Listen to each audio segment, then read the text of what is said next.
Vous avez choisi la télévision Tamashek pour vous informer. Bienvenue à tous dans ce journal au sommaire. Le coup d'envoi a été donné hier au stade de Mbao par le Haut Conseil des Maliens du Sénégal pour la Coupe de la communauté malienne au Sénégal. Des prestations, des chants et des danses étaient à l'honneur. Le ministre de l'Intérieur et de la Sécurité publique a été instruit d'initier un cadre de concertation avec les partis politiques pour que l'élection législative se déroule dans la transparence. Sénégal échange sur le processus électoral avec le ministre de l'Intérieur. L'Alliance pour la transparence des élections exige l'annulation des décrets. C'était tout pour les sommaires. Bienvenue à tous.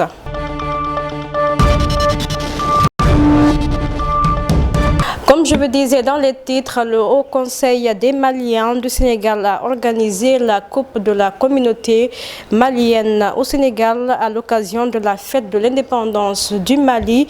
Le coup d'envoi a été donné par Salia Koulibaly. La cérémonie s'est tenue ce dimanche au stade de Mbao et a connu la présence de plusieurs personnalités. Des festivités ont été organisées pour marquer l'événement. C'est un grand honneur pour moi de réunir les Maliens au Sénégal chaque année autour du football, autour du vivre ensemble, autour de l'intégration et de l'union. Donc toutes les couches sont réunies sur pratiquement 3 mois, 4 mois pour favoriser l'intégration. C'est l'esprit majeur du tournoi et c'est la belle initiative qui a vu le jour en 2017 sous le Haut Conseil des Maliens établi à l'extérieur.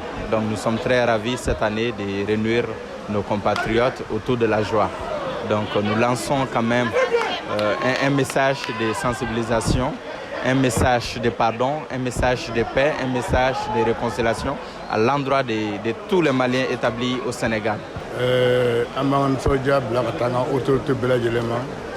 Surtout le communiste conseiller Idrissa Malé. Il a commencé à la communauté Namo Namba 3e édition au Sénégal. Au Franco Ben, Malika Yema Horea, le 22 septembre 2000. Vraiment, au Kara Kenabaye, Ambela Djelembolo, Maldombolo Sénégalien. Folie donc à ce Bela Djelema, Malien Kilo Kile, surtout père fondateur, Mounie Kelenge Koudjiloudi. Yani bi doyin cɛ k'u fo k'u walimadɔn k'an biri u kaburu ye ala ka hinɛ ka yanfama k'u dayɔrɔ suma ka yakuɲɛ jamana ɲɛmɔgɔw fana fɛ bingali baribari min kɛra an ka jamana kɔnɔ tile 2 na kalo tile 17 ka duwawu don jamana ɲɛmɔgɔw ye ka se jamanadenw ma minnu tora la ala ka hinɛ ka yafa k'u ma ala k'u dayɔrɔ suma. Le ministre de l'Intérieur et de la Sécurité publique a organisé un cadre de concertation avec les partis politiques en prélude de l'élection législative anticipée qui est prévue pour le 17 novembre prochain. Dans le cadre de la mise en œuvre de cette concertation, 123 formations politiques ont répondu à l'appel. Selon Jean-Baptiste Tine, les travaux ont bien démarré. L'objectif de cette concertation est de trouver le consensus possible pour que les élections législatives soient transparentes. Puis d'initier des concertations avec toutes les parties prenantes du processus électoral concernant les élections législatives anticipées prévues pour se tenir le 17 novembre 2024.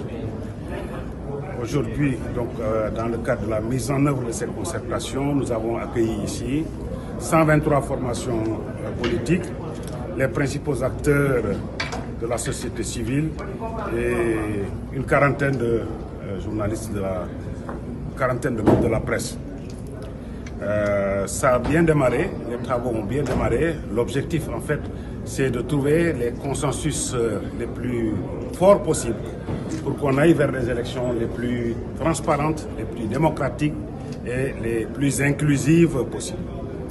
Je regrette simplement qu'une partie de ATEL, c'est un cadre politique qui vient d'être mis en place récemment, une partie d'entre eux a préféré boycotter et partir après avoir tenté en vain de bloquer le processus. On ne peut pas aller à des discussions et présumer d'emblée de leur finalité, hein, de présumer d'emblée des changements à apporter. Comment on peut venir dire aux gens, écoutez, il y a des décrets, des arrêtés qui sont pris, vous les retirez d'abord, vous vous engagez à les retirer avant qu'on discute. C'est dommage qu'ils soient partis. Le boycott, en termes de position politique, ce n'est pas une position politique pertinente. Hein. Ça c'est démontré à travers l'histoire. Donc, comme je disais tout à l'heure, j'appelle Atel à rejoindre l'attelage électoral avant qu'il ne soit trop tard. Comment est-ce que vous avez jugé leurs préoccupations? Comment est-ce que vous les interprétez? Je pense que ils semblent ne pas être prêts. J'ai l'impression qu'ils ne sont pas prêts en tant que formation politique à affronter les urnes. Parce que je n'étais pas là aux dernières élections, mais je pense que pour beaucoup d'entités politiques, il y a eu une véritable débâcle électorale. Et bon, ils ne se sont pas réorganisés.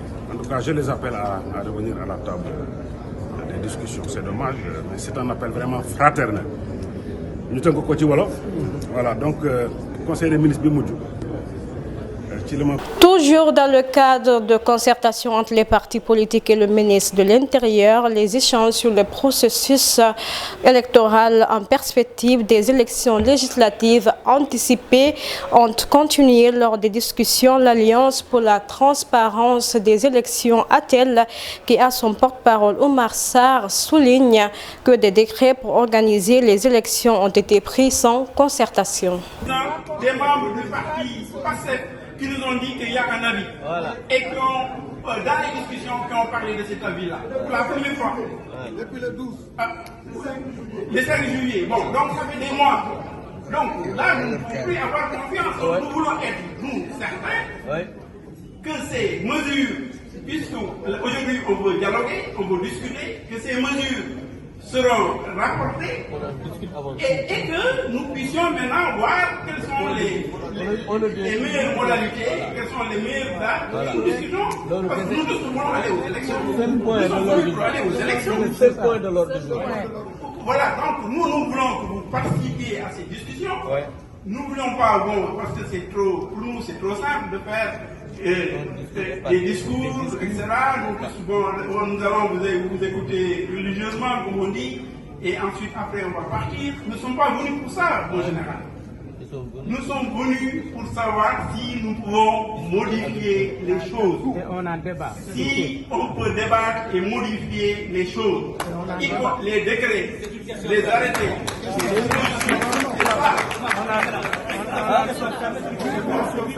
est-ce que nous pouvons modifier les choses? Question fermée. Est-ce que nous pouvons modifier les choses? On a un débat avant. Je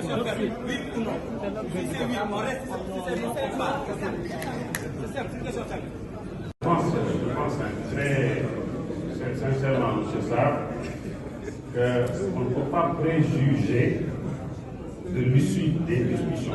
En général, on discute pour arriver à un consensus. Mais encore faut-il discuter. On n'a pas commencé à discuter. Ça, c'est le premier point. Le deuxième point, s'il vous plaît, on s'écoute. Si vous voulez qu'on travaille dans de bonnes conditions, il faut organiser des discussions. Il ne faut pas tous parler en même temps. Vous parlez, je vous écoute. Quand je parle, vous écoutez. Voilà. On ne peut pas d'emblée dire qu'on va discuter, mais c'est pour changer les choses. On discute, argument contre argument. Après, on va voir ce qu'il faut retenir ici ou ce qu'il faut soumettre au chef de l'État. C'est simple. Je vous en prie. L'ambassade de l'Inde à Dakar, en collaboration avec le Centre d'entrepreneuriat et de développement technique, a organisé vendredi dernier une journée de plantation d'arbres. Cet événement s'inscrit dans le cadre des efforts pour sensibiliser la communauté à la protection de l'environnement et à la lutte contre le changement climatique. Au CPDT, chers membres du corps professoral et étudiants du CEDT, mesdames et messieurs de la presse et de la communauté indienne, je suis ravi de participer à la cérémonie de plantation d'arbres au Centre d'entrepreneuriat et de développement technique CEDT. Je souhaite remercier le secrétaire général pour sa présence en cette occasion. Je tiens également à exprimer ma gratitude à monsieur le directeur du CEDT et directeur des études pour son soutien et sa collaboration dans la réalisation de cet événement. L'Inde est associée au CEDT depuis plus de 2 décennies en termes de développement du centre. Nous avons jugé approprié de contribuer également à l'environnement du centre afin que les étudiants puissent profiter d'un cadre plus verdoyant. Lors de la Journée mondiale de l'environnement, le 5 juin, le Premier ministre de l'Inde, M. Narendra Modi, a lancé une campagne intitulée Plant for Mother. En plantant un jeune arbre de pépal à New Delhi, en établissant un parallèle entre le soin de la nature par mère terre et le soin des vies humaines par nos mères, le Premier ministre a encouragé les gens à travers le monde à planter un arbre en signe d'amour, de respect et d'honneur pour leur propre mère, et à prendre également un engagement pour protéger les arbres et mère terre. Dans son message à cette occasion, le Premier ministre a appelé tout le monde en Inde et à travers le monde à rejoindre ce mouvement. En Inde, la campagne prévoit la plantation de 800 millions d'arbres d'ici septembre 2024 et 1,4 milliard d'arbres d'ici mars 2025. Dans le cadre d'une approche, toute la société et tout le gouvernement. Je souhaite également saluer les efforts du Sénégal sous la direction de son Excellence, le président du Sénégal, M. Bassirou Diomaye Faye, pour la préservation de l'environnement, le développement durable et la transition écologique. L'Inde se joint au Sénégal dans cet effort commun visant à protéger notre environnement à travers divers moyens, dont l'une des plus importantes est la plantation d'arbres ou la reforestation. Culture à présent, c'est sur le thème promouvoir la culture de la paix que l'agence japonaise de coopération internationale a célébré vendredi dernier la journée internationale de la paix. À cette occasion, une exposition des produits venant du Sénégal, du Mali, du Niger, du Burkina Faso et de la Mauritanie a été mise en place. Selon le représentant résident de la JICA au Sénégal, cette exposition a pour objectif de créer la paix au niveau régional.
Je m'appelle Hiromichi Morishita, représentant résident de la JICA au Sénégal ainsi que le directeur régional de l'Afrique de l'Ouest. Le bureau de la JICA au Sénégal s'occupe des pays voisins, non seulement des pays voisins mais aussi des pays sahéliens. C'est dans ce cadre-là nous sommes très intéressés pour développer notre amitié avec les pays sahéliens. C'est dans ce cadre-là nous avons organisé plusieurs événements comme aujourd'hui. Aujourd'hui, nous avons invité le Burkina Faso, le Niger et le Mali.